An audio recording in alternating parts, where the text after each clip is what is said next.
it just came to me. And I think that the spirit of language works that way. It just comes to you. Hey, hey, hey, hello. Hey, hello, hello, hello, hello. Hey, hey, hey, hello.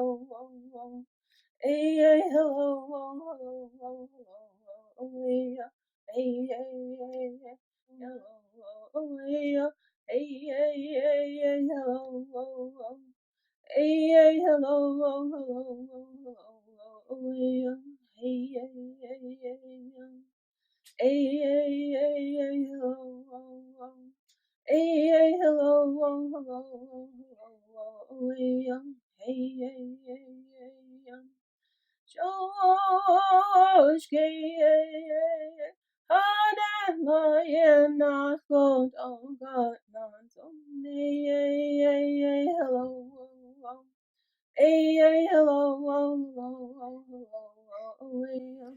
A system of civilizing the indigenous population began in 1879, as children were removed from their homes and forced to attend church-run boarding schools across Canada, isolating them from their families and communities. It was decided that Indigenous children needed to be separated from their parents and put into a program of education to make them talk, think, and act like Canadians. These schools functioned as incarceral spaces where Indigenous children were physically, sexually, and emotionally abused, as well as taught to despise their cultures. The final Indian residential schools were closed in 1996, with major repercussions and intergenerational impacts. The Indigenous population of Canada rather suffered than profited from Indian residential school education. A cycle of disadvantage leading to poverty, abuse, addictions, and racial segregation resulted.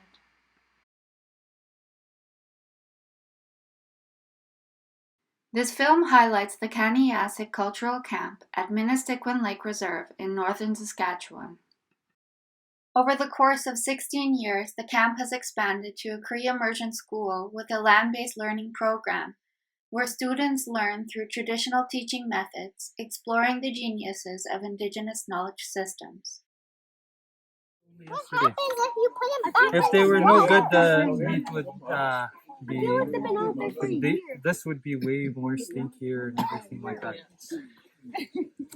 Oh, what happens if you just put him back in the water right now? They won't come back alive. They'll swim away. Nothing will eat it. Ew. So, it won't be alive? Oh, kita tamskat na ako kakyo no ako magantik ni Suiskimik. Niyo oma Steve Andrews sincere kason. I'd like to start by greeting you all, shaking your hand, whoever's going to be seeing this, wherever you are in the world, and greet you and wish you a good morning here in Hakanata Ski in this land called Canada, the land which is clean. That's where we are, on the land. What are we, half black belts, or what are we? Black belts? Black belts, gigats. That's how high we are. In that pre-karate, umisigati. Okay? So this is kind of a good place where you're sitting down, right? Or in the classroom, and you need to get up a little bit. So this is, let's go to one second. Let's go. Okay. Back to I think. Slow and then slow again. All right. What's it? Nip away. What's it? Go.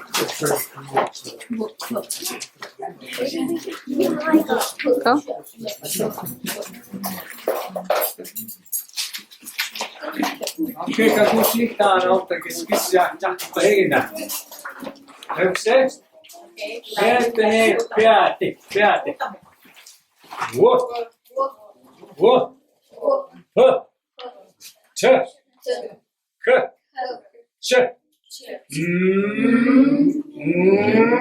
Si. O. Ha. Everyone know what's so gay. I just know what's so gay. Whoa. Ch.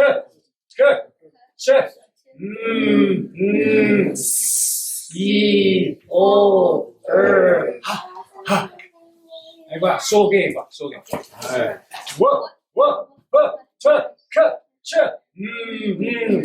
이, 오, 하.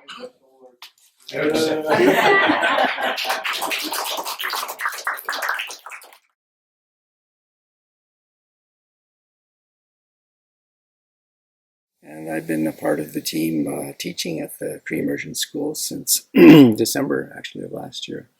Yeah. And what do I do there?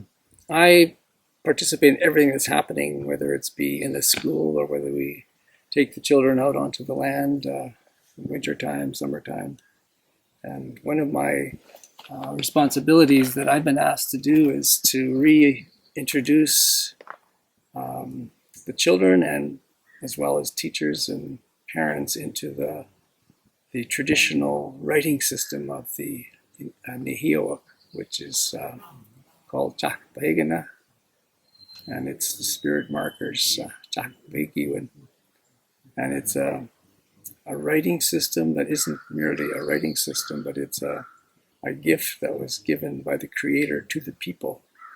And it's very unique, and it's something that's sacred, and there are sacred stories that go with that. And the teachings that we participate in, they're contained in this particular way of communicating, not merely an orthography, but rather it's a relationship that we have with all living beings. And there's a lot of things that could be said about it, but this isn't the time to talk about it. But that's kind of my responsibility to kind of take the lead in that. And the children from 6 years old to 16 are doing really well. They catch on very quickly because we don't use any Roman writing system whatsoever, and we don't associate it with anything that is not Cree. It's Cree, Nihio, and that's why I'm excited about it, because it's reawakening that which in this land probably maybe 200 years ago, that was the lingua franca, the Cree language. And that was the language that everyone needed to learn because of the historical prominence of the Nihio up here. And also the settlers that came into the territory at that time, most of them were not literate people from other parts of the world. Whereas here in this territory, Nihio Eskumago, the Cree territory, they say that between 85 to 90% of the people were completely literate in reading and writing in their own system. And of course, that all changed with the history, which we won't get into, but it was well established in this area. And we're reawakening it because it's part of the prophecies that is very crucial, that the children relearn what's inside of them. And that's the system that we're trying to use everywhere in our school in terms of a visual system to look at. Wasaga shun siga shun Kevin Lewis Nuihun Igwa Stukskawai Siltinia Igwa Ugumuma Kamamo Paya Utaya Gitapuntia Igwa Xnamaosun Nihiaun Nihioachtigiun Nihiop Matsu Nivanan Higawa Tamoya Kugaya Uskayak Awasak Igwa Nuakumagananak. So the culture camp originated from sort of like meetings with the elders, meetings with the knowledge keepers. And what we wanted to promote and not lose was our language and our culture. So that's where the beginning was of the culture camp and the immersion school. So the immersion school was based on the two camps that we had. That's what we did last year.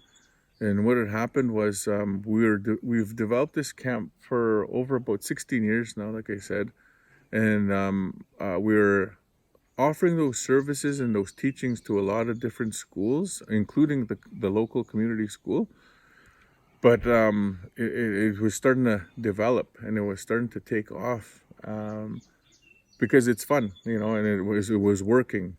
That's why it was fun on both sides, as an instructor, as a coordinator, or a cook or a guide. Like it was so multifaceted. So it was enjoyable.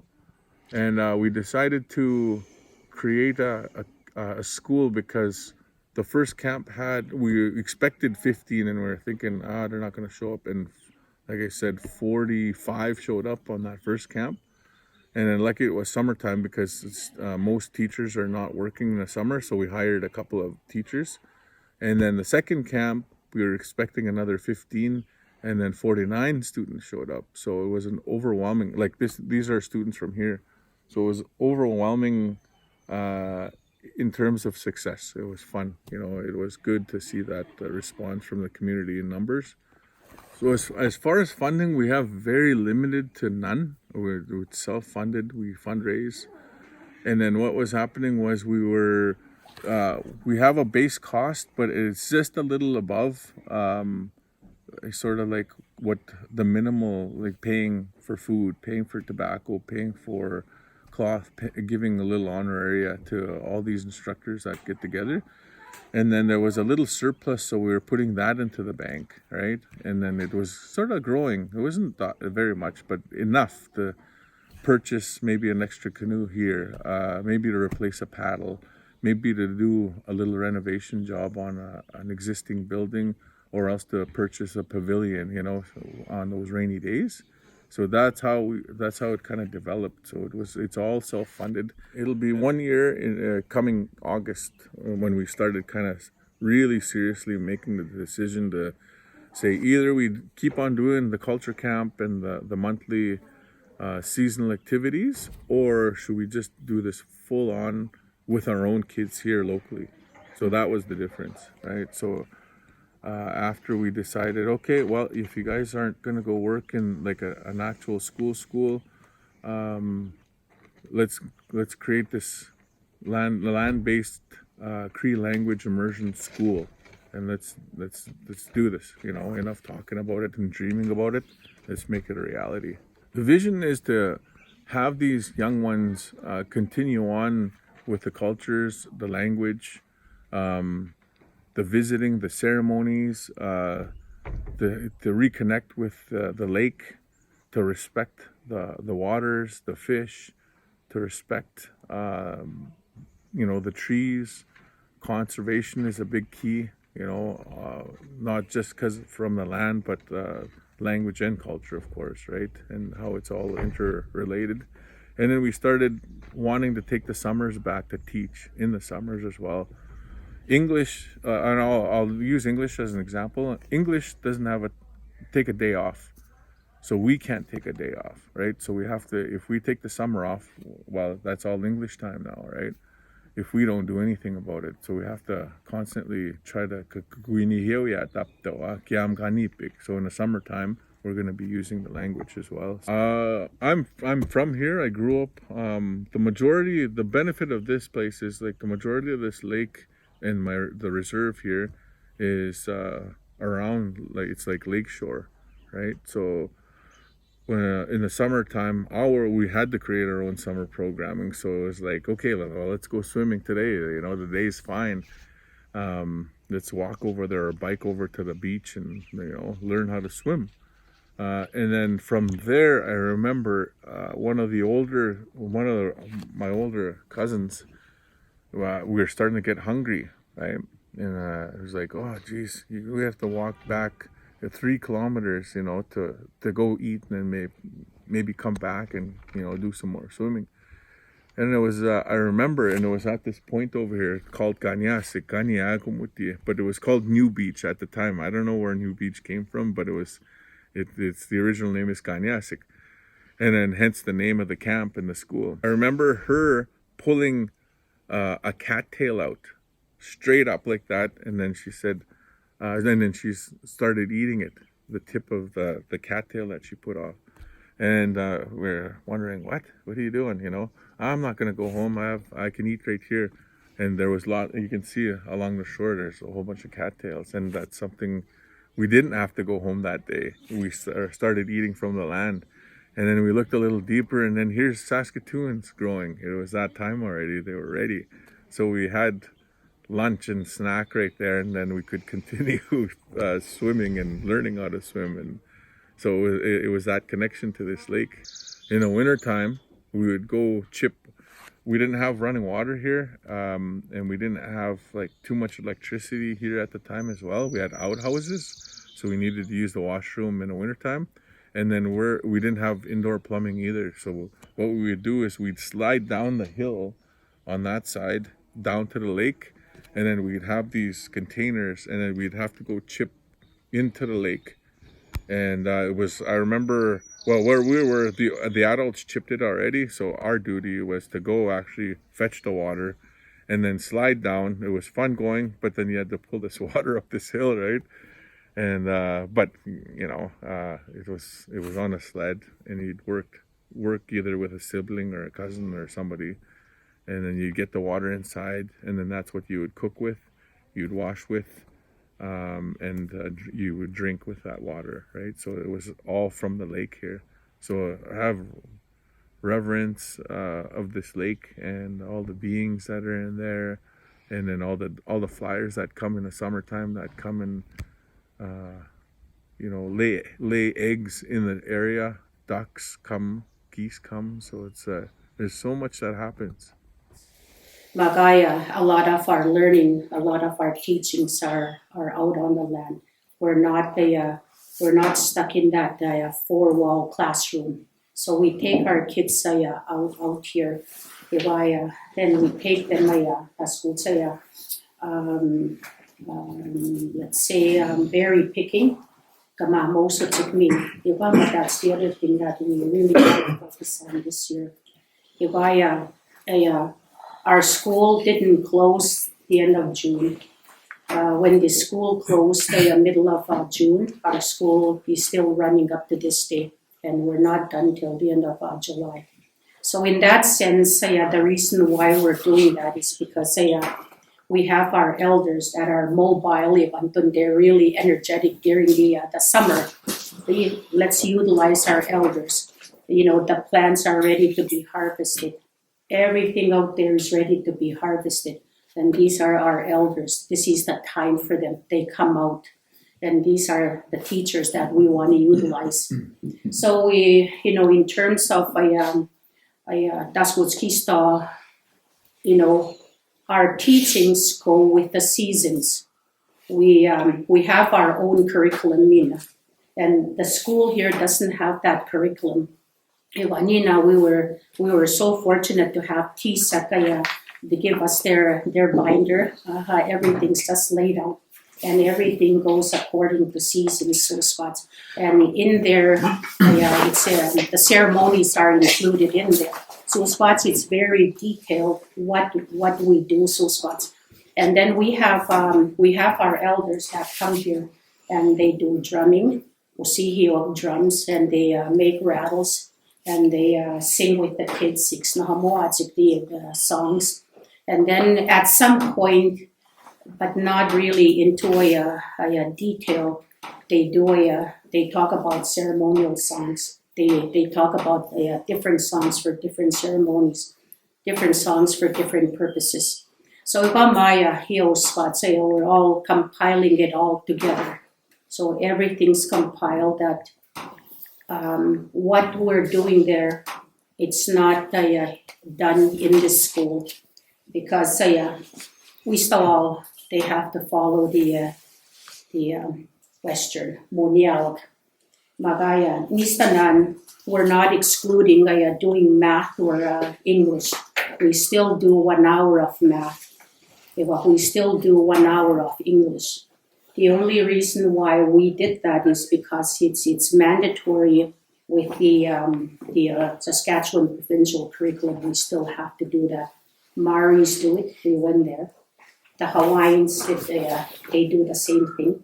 And when we went there, how the Maoris were doing theirs, and the Hawaiians, how they did it. Even the Navajos are doing the same thing, and that's what we're following this time.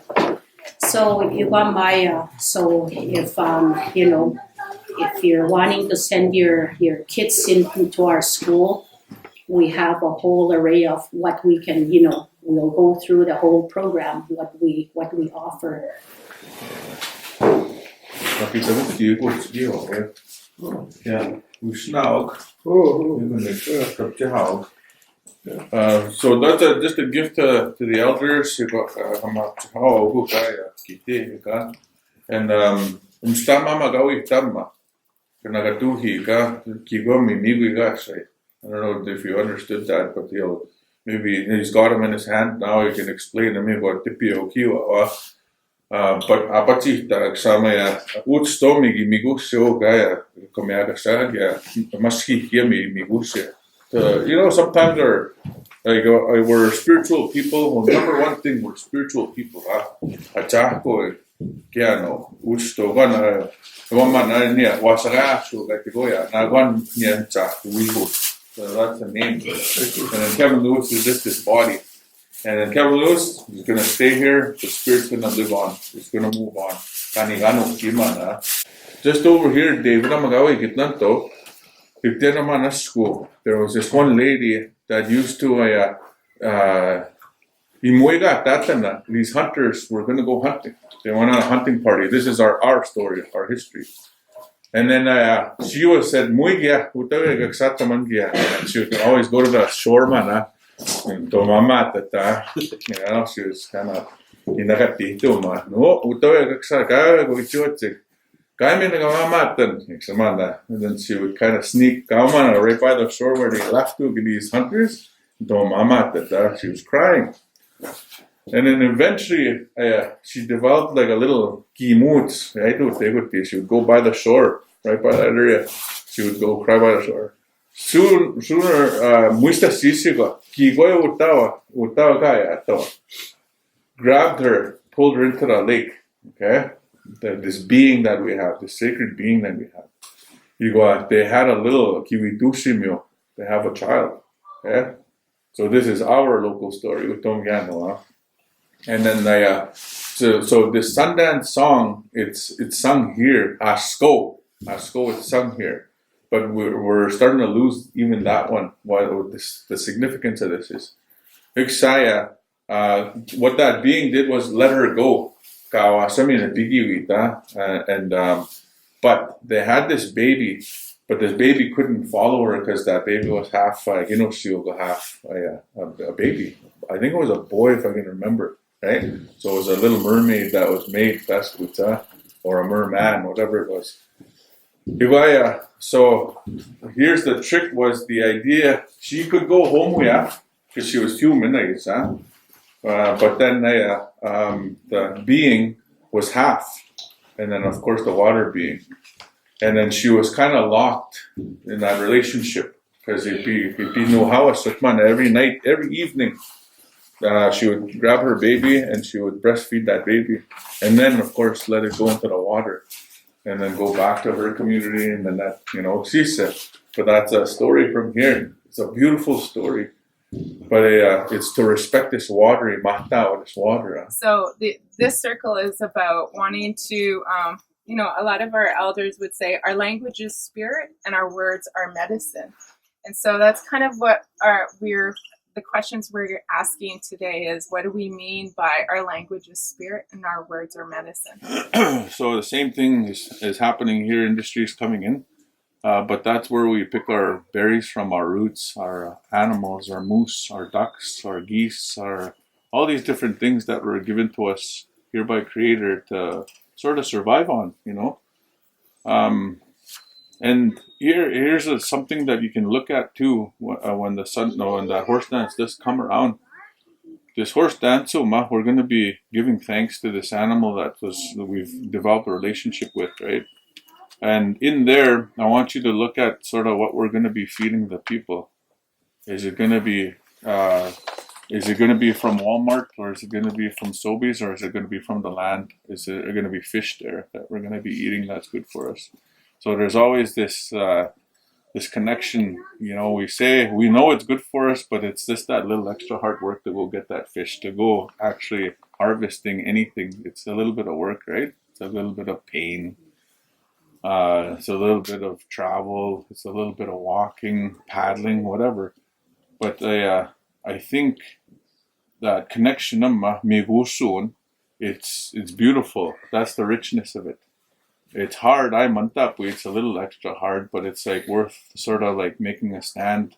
If it is industry coming in for us to say, oh, wait, just a second, that strawberry that you're going to be running over is actually, according to the creation story, is my heart. That wild strawberry that you ate earlier, right? You said there was a wild strawberry. That was Creator taking that wild strawberry and putting it in here, utimna, right? And then there's another leaf that Creator took 2 leaves and put them in our body, and those are our lungs. And then there's this tree, poplar tree, that the stick man or the stick woman that Creator created came from that tree. And then kidneys, all our different innards here, right? Our guts, everything. It was taken from the earth and the land. So I think, when we're kind of looking that way to industry, to everything that's really around us, that's kind of easy. That's where I'm stuck. Like we're all stuck there right now. We don't know where to go, right? And it's a realistic view. What I'm seeing, if we go this way a little too much, we pay for it through our bodies, through our communities. We pay for it through diabetes, obesity, all these silent killers, we call them, right? So that's what I see. And I want to give notice to that, right? These are good, like they're snacks, we need them. But we also have that other option of those good foods, those medicines, those teas like these. There's beautiful stuff in here right now.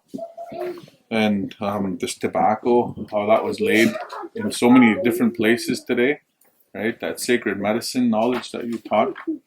I think those are the healing part.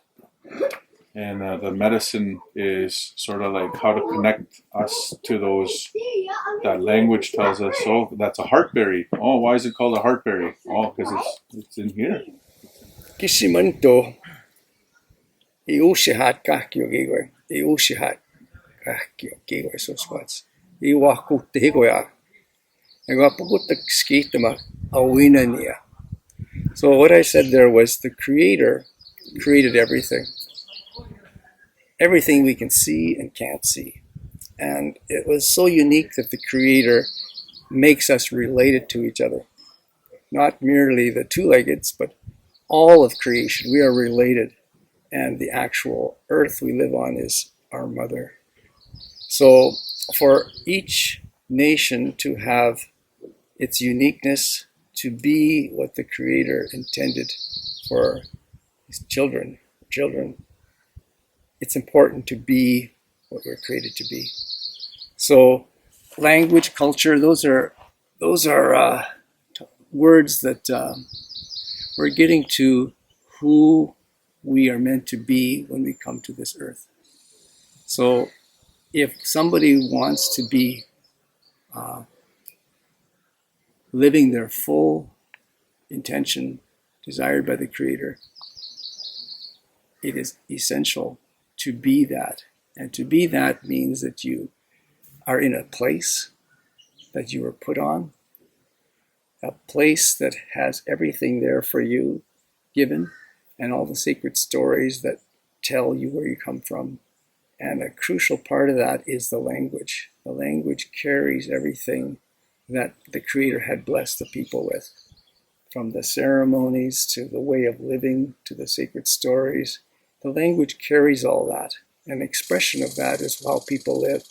So, those are pretty broad topics, but they're very important for little kids. Even before they're born, they're being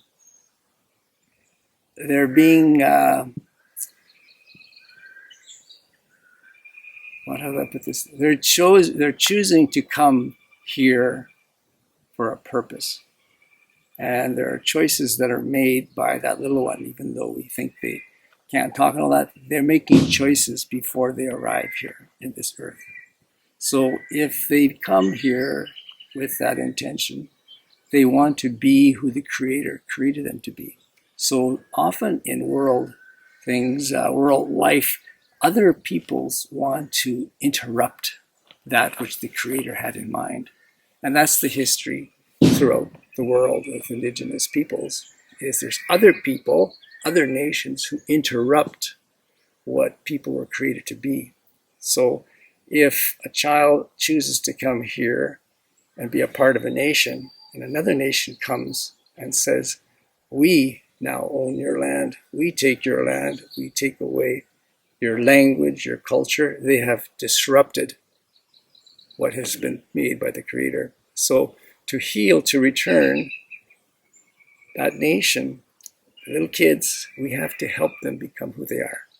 And so when you begin to speak to a child before they're born, and they begin to hear that sound of Nihiyowi when they awaken to who they are, and if we can foster that, even though there's many years and generations of colonization and genocide, children still become who they are if they're given all the perfect circumstances to grow. And that's what we're trying to do. We're trying to do nothing new, but return back to what Creator had in mind when He created the Cree people and the Cree nation.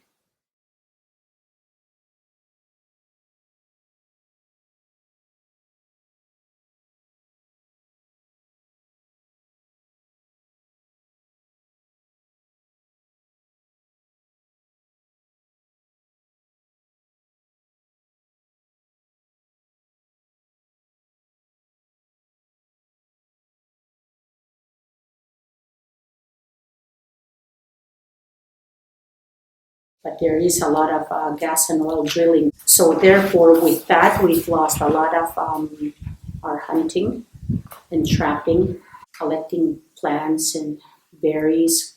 We can't do any harvesting whatsoever, what we used to do in the past. And the same thing's happening. It's going to happen with this other clear cutting with Serafina and Husky. So all these other reserves are banding together. They're trying to put a stop to it, at least to protect the water, at least to have some water rights.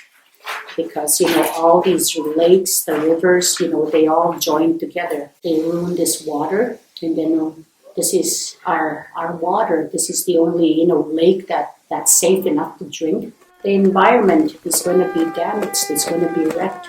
And then where do we take our students? Where do we go from there?